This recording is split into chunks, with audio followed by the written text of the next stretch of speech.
Uncle Bernie is still out there doing his thing, and thank God somebody is out there doing it. He gives a little talk here about the billionaire bailout bill that is being shoved through before the 4th of July holiday, and he's got some interesting stuff to say about it. Just so you know, if it sounds like it's a little fast, I tend to watch my videos at 1.25 speed because that's just me. How I get it, my information, I need to get it a little bit quicker. And since I do so many stories on this stuff, I need to speed it up. So Bernie Sanders, he's not on cocaine, I swear to God. I've just got him on 1.25 speed. Anyway, here's Bernie. Let's listen to what he's got to say. Let me be very clear. Trump's so-called big, beautiful bill, now on the floor of the Senate, is one of the most dangerous pieces of legislation ever brought forth in the modern history of our country.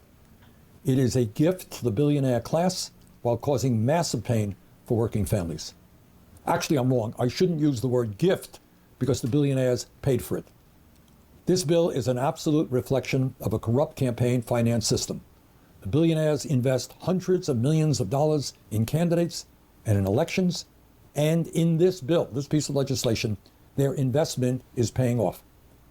So, what are they getting? Well, the top 1% is receiving $975 billion in tax breaks. Further, and this is really quite unbelievable, the wealthiest 0.2% receive a $211 billion estate tax break.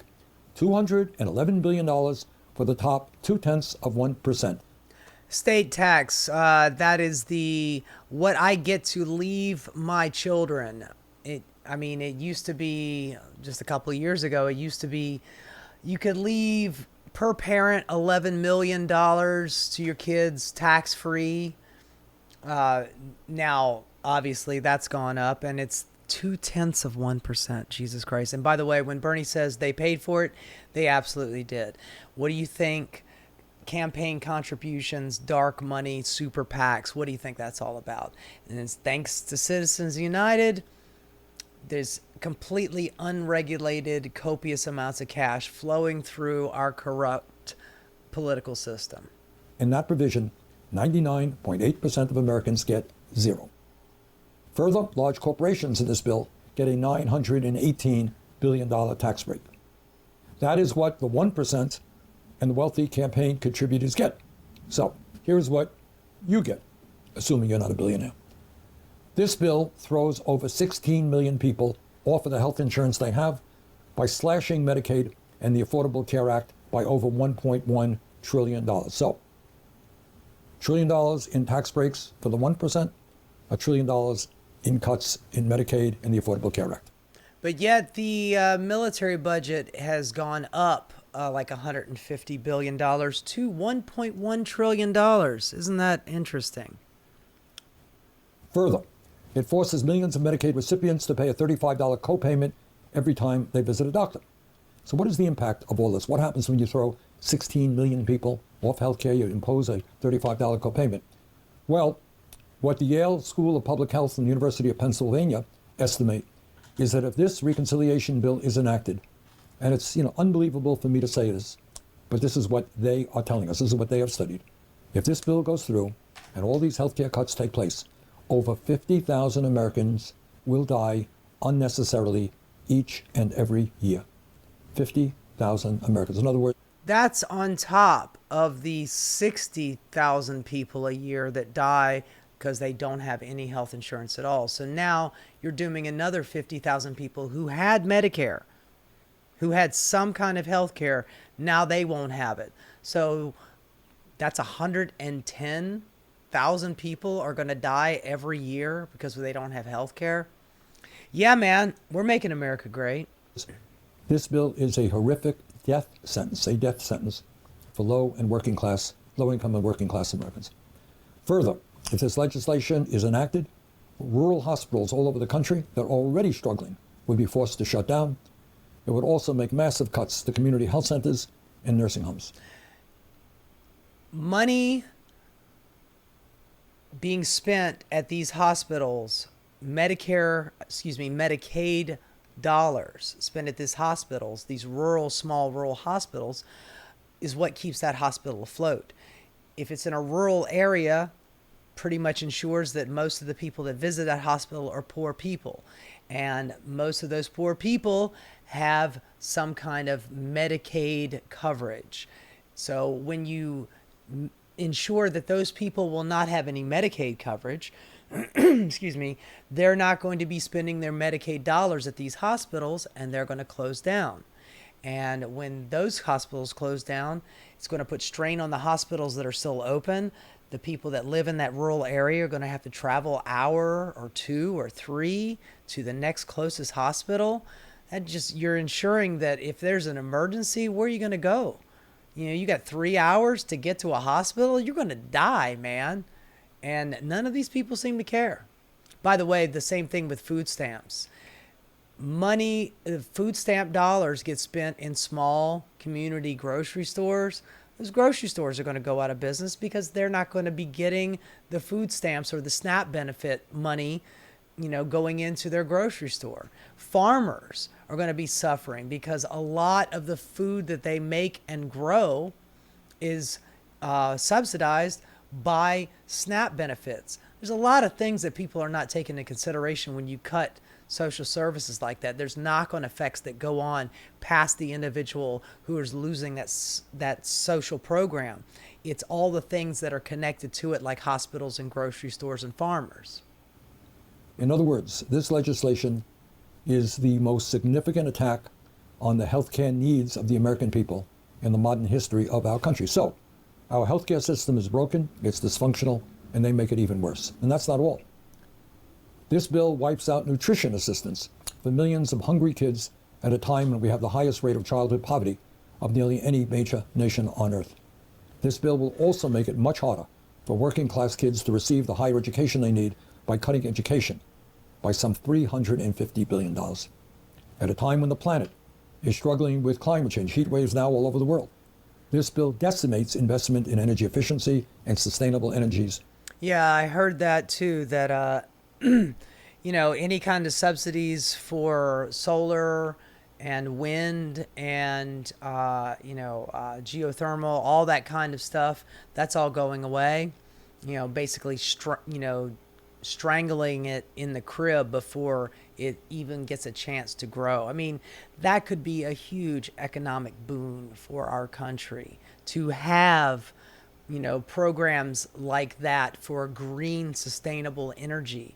We could be the world leader in it. We could dominate the world in that stuff. Instead, we're just handing it off to, places like China. You are literally ushering in, the Chinese superpower over the whole planet. You're allowing it to happen, by cutting education and making sure that other, these smart people in other countries that want to come here and learn at Harvard and Yale and Princeton and just regular schools like Virginia Tech or what have you, they are not going to come here now. And that's going to cause a brain drain. Donald Trump has already cut scientific research, child cancer research, and, mathematic research and what have you. We are literally actively trying to make our country, less of a world leader, make us dumber, make us poorer. Why? Because rich people need their tax cuts, man. Like wind and solar. If you are concerned about how the United States keeps getting into never-ending wars, this bill makes a bad situation even worse by handing out another $150 billion to the Pentagon, a 15% increase in an already bloated Pentagon budget. Talk about waste, fraud, and abuse. The Pentagon has had at least a half a dozen audits in the last 20 years. And in each case, each audit, they cannot account for over 60% of the money that we give them. So where does it go? What does it spend on? I mean, I'm sure that, like Raytheon and General Dynamics and, and Boeing and all those guys, they're getting their cut because they're the military industrial complex. But they still can't account for over 60% of their budget. But yet we not only keep funding them, but every year we increase their funding. And this 15% increase is like one of the largest increases in American history. I want to applaud all of the Democrats, every single one of them, who strongly oppose this bill. And I want to congratulate two Republicans, Senators Paul and Senator Tillis, for voting with the Democrats. And I wouldn't give him too much credit, man. Senator Tillis decided he didn't want to run anymore. And, on his way out the door, he didn't have the balls to do it while he's staying as a senator. But now on the way out the door, oh, by the way, Trump is bad. Oh, gee whiz, thanks. And Rand Paul is not opposing this because, of some, beatific ideal that we should be funding people's health care and food stamps and what have you. He's doing it because it's not cutting it enough. But anyway. Position to proceeding on this bill. But here is something really interesting and quite telling about where the Republican Party is today. When Senator Tillis of North Carolina indicated that he would vote against the bill, he was lambasted on social media by Trump, and he was threatened with a primary. He actually did not do what Trump wanted him to do. Is there anything in this world that is worse than that? Today, Senator Tillis announced that he would not seek re-election. So it is pretty clear to me, and I would hope to every American, that the Republican Party of today does not tolerate any independent thought. One might have believed that members of Congress were elected to represent their constituents, to do what they thought right for their constituents. But that's not what it is in the Republican Party right now. The sole function of Republican members of Congress is just to tell Donald Trump how brilliant he is, how infallible he is, how great he is, put up a statue of him on Mount Rushmore. Oh my God. And if any Republican, they have actually like Senator Tillis, put that suggests forward. Otherwise, they will be politically destroyed. This is pathetic, and it has all of the hallmarks of the kind of authoritarian society that Trump wants to take us into. I bitch and complain about the Democratic Party being weak, and I call them the Democants because they can never do anything. And when somebody actually stands up like, AOC, Bernie, or Mandami here in New York, when anybody stands up and says, I'm willing to fight, then the Democrats, shoot them down and tell them that either that they're crazy or they can't do it or, shut up or, just go away.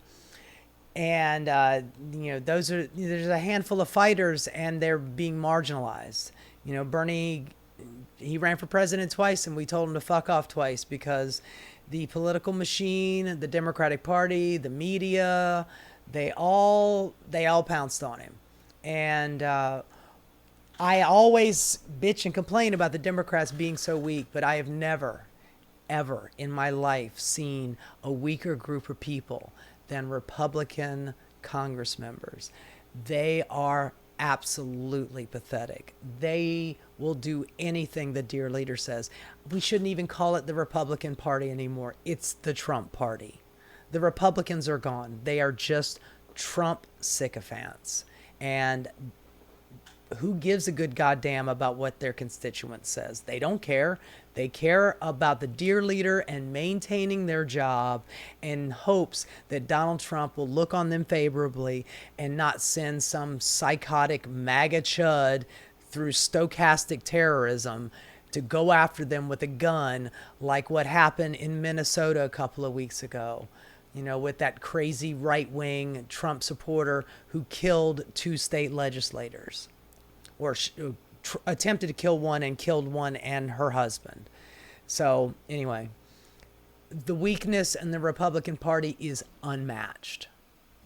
Dissent is simply not tolerated anymore within Republican ranks. I don't have to tell anybody that this is an extremely difficult moment in American history. Trump and the oligarchs have unlimited wealth. They have a great deal of power and they want more. But there is something that we have. And we saw that just last week in the recent mayoral primary in New York City. So what you had is one candidate supported by all of the big money interest, all of the oligarchs. But you had the other candidate who was supported by ordinary people. And guess who won? The guy Mr. Mamdani, who was supported by rank and file New Yorkers, won the election. Power to the people, So I baby. think what we can learn from that is that if we stand together and not let Trump and his friends divide us up based on our religion or where we were born or our sexual orientation or the color of our skin, if we stand together, we can beat the oligarchs. And let me tell you, in this moment in history, that is exactly what we've got to do. Thank you, Bernie. Thank you for always holding true. Thank you for all, that's probably the main reason why he always seems to rank as the most popular senator we have. And whether you agree with Bernie or not, he has principles. He never wavers from his principles. That's why he's so beloved. Now, I don't agree with Bernie Sanders on some stuff, and I have my criticisms of him. But one thing I will say about him, he has got standards, he's got morals, he's got principles, and he does not waver. I mean, look at the dude. He's bent over backward. I mean, he's hunched over so far forward because he's carrying the weight of all the morality that is missing from the Democratic Party. I've got nothing but love for the guy. I wish that we had had him as our president in 2016. Just imagine him serving 2 terms. What kind of country we would have had? We wouldn't have had Donald Trump. And things could have been a lot different. But that's a kind of a woulda, coulda, shoulda, wish casting. But he's right.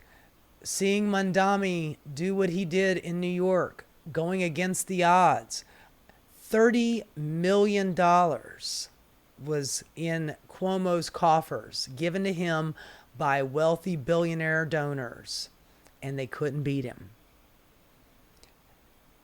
Personally, I think it's a bellwether. Personally, I think that this is the Democratic Party that we need. It is a Democratic Party that we could actually get. I've always said this. I would love to fight against Republicans, but first I have to battle with centrist Democrats who always seem to run cover for the Republicans. Whether it's Chuck Schumer, Hakeem Jeffries, or whether it's Jake Tapper on CNN. I watch these guys run interference, whether it is intentional or unintentional. But these centrists always seem to run interference for Republicans. So people like me on the left don't get the opportunity to really knuckle up against the Republican Party. We got to fight the centrists first. We got to beat them back before we can even get to the fight with the Republicans. It's like a tug of war. You got 2 people on opposing sides. The right wing has gone severely right. They're full fascists now. And you expect to beat them at a tug of war by standing in the middle, holding your end of the rope. All it takes is a little pull and you're over the side. You've already lost. You need somebody on the left to be pulling as hard against the right as possible. That's the only way you're going to be able to win. So you need leftists like Sanders. You need leftists like AOC and Rashida Tlaib and Jasmine Crockett and Maxwell Frost.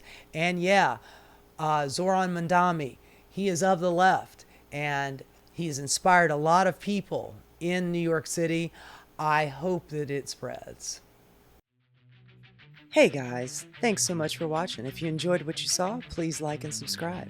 Keep rocking.